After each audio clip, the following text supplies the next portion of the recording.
What if I told you that one of the richest men in the world once slept hungry, that he walked miles barefoot to school, that he was laughed at, rejected, and told countless times that he would never succeed? This is not a fairy tale. This is not luck. This is the impossible story of a poor boy who became a billionaire. A story that proves one powerful truth. Your beginnings do not decide your ending. Today, we travel through struggle, pain, sacrifice, and relentless determination. This is not just a success story, this is a survival story. He was born in a small, forgotten village, a place where dreams died faster than they were born. No big houses, no fancy schools, no opportunities. His family lived in a tiny house with cracked walls and a leaking roof. When it rained, water flowed inside like a river. At night, darkness ruled because electricity was unreliable, if it existed at all. His father worked long hours doing low-paid labor, breaking his back just to put food on the table. His mother stitched clothes for neighbors, earning barely enough to survive. Some nights, there was no dinner. As a child, he learned the meaning of hunger, not from books, but from experience. Hunger that twists your stomach. Hunger that keeps you awake at night. While other children dreamed of toys, he dreamed of full meals. School was not a place of comfort, it was a battlefield. He didn't own proper shoes. He wore torn clothes that classmates mocked. His school bag was old and broken, held together with thread. Every insult burned into his heart. Teachers saw him as average. Classmates saw him as poor. Society saw him as invisible. But inside him, something powerful was forming. Pain was turning into fuel.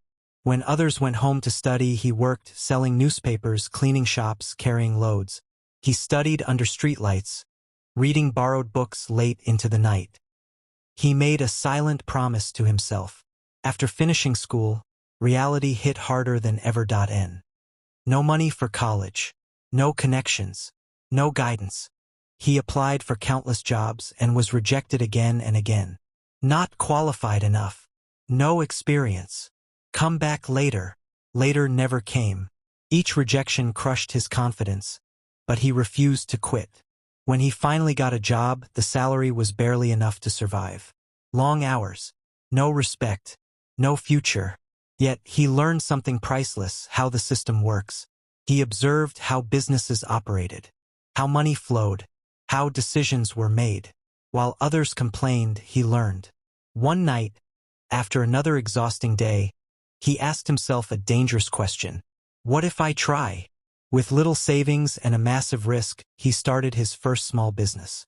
No investors, no mentors, just belief. Failed. He lost everything.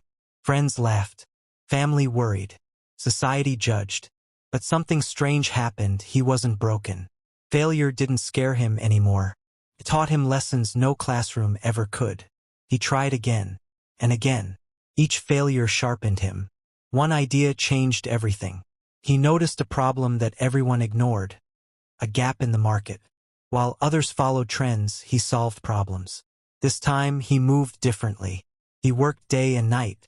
He reinvested every rupee, every dollar. He lived like he was still poor, because discipline mattered more than comfort. Slowly, something started working. Customers increased. Revenue grew. Hope returned. But success brought new challenges. As money came in, people changed. Partners betrayed him. Trusted employees cheated him. Deals collapsed overnight. At one point, he almost lost everything again. This time, it hurt more, because he had something to lose. But instead of revenge, he chose resilience. He rebuilt. Smarter, stronger, more focused. He realized a critical truth. Small thinking keeps you poor. So he thought bigger. He expanded internationally, entered new industries, used technology when others resisted change. While competitors slept, he innovated. While others feared risk, he calculated it. His company exploded in growth. Millions turned into billions. The day his net worth crossed 1 billion, there was no celebration, no party, no champagne. He sat silently, thinking of the nights without food, the torn clothes, the humiliation. He hadn't just earned money, he had defeated poverty. Wealth didn't change him, it revealed him. He built schools, funded hospitals, created jobs. He became proof that success doesn't have to destroy humanity. When asked about his secret, he said, "This story isn't about money. It's about mindset. You don't need perfect conditions. You need relentless belief. You don't need luck. You need discipline. You don't need approval. You need courage. If a poor boy with nothing could become a billionaire, what excuse do you have? Right now, someone is living the chapter you're trying to escape. And someone else is dreaming of the life you already have. Your pain has purpose. Your struggle has meaning. The impossible is only impossible until someone does it. Maybe